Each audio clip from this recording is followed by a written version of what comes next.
کئی ایک بزرگوں کے بارے میں یہ واقعہ آتا ہے، ایون عمر بن عبدالعزیز کے بارے میں بھی آتا ہے کہ وہ ایک دفعہ اکڑ کے چل رہے تھے خلیفہ بننے سے پہلے، بڑی شانہ زندگی تھی ان کی. تو طاؤس تابعی تھے رحمہ اللہ تعالی، جو ابن عباس کے شاگرد تھے. تو انہوں نے عمر بن عبدالعزیز کو جب اکڑ کے چلتے ہوئے دیکھا نا، یہ امام غزالی نے بھی مکاشفۃ القلوب کے اندر نقل کیا ہے، تو انہوں نے عمر بن عبدالعزیز کو مخاطب کر کے کہا کہ ایسے شخص کو زمین پہ اکڑنے کی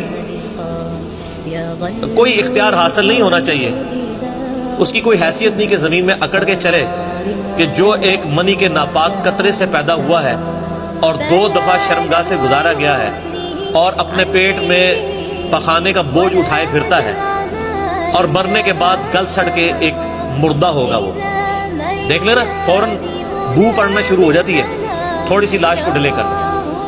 عمر بن عبدالعزیز نے جب یہ بات سنی تو فوراً عاجزی کے ساتھ چلنا شروع ہو گئے، اور ساتھ فرماتے جاتے تھے کہ طاؤس نے مجھے جو نصیحت کی ہے نا، میرے ایک ایک جوڑ کے اوپر اس نے ایسی ضرب لگائی ہے کہ میں نے اس ضرب کو محسوس کیا.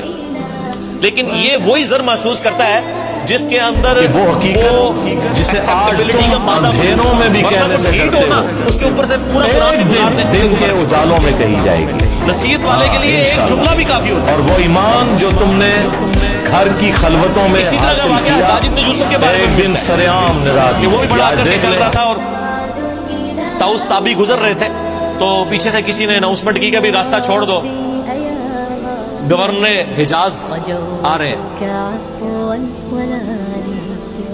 تو طاؤس تو پھر تابعی تھے، ابن عباس کے شاگرد، ان کا تو تزکیہ ہوا تھا، وہ ان بادشاہوں کو کیا سمجھتے تھے؟ حالانکہ سینکڑوں صحابہ کا قاتل ہے حجاج بن یوسف، اتنا ظالم شخص تھا.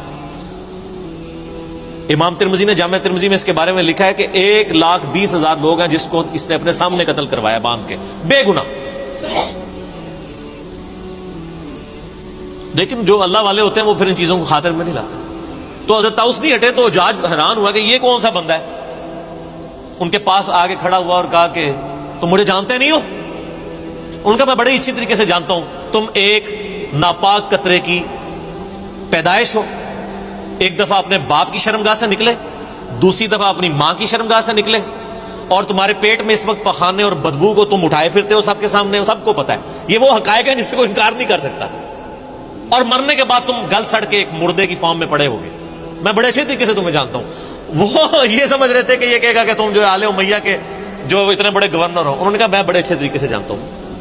تو جس طرح حضرت ابراہیم علیہ السلام کی گفتگو سن کے وہ بادشاہ جو ہے ششدر رہ گیا تھا نا، اسے کوئی بات ہی نہیں آئی تھی، حجاج بن یوسف کی بھی زبان بند ہو گئی کہ اس طریقے سے بھی مجھے کوئی جواب دے سکتا ہے، اور وہ خاموش ہو کے وہاں سے چلا گیا. سر ان لوگوں کی تربیت قرآن سے ہوئی تھی. یہ جو جملے بولا کرتے تھے نا، قرآن سے ہی بولا کرتے تھے نا. قرآن یہی تو بات کر رہا ہے. ہمیں واقعات یاد رہتے ہیں لیکن قرآن تو ہم نے پڑھنا نہیں ہوتا. قرآن یہی تو بات کر رہا ہے.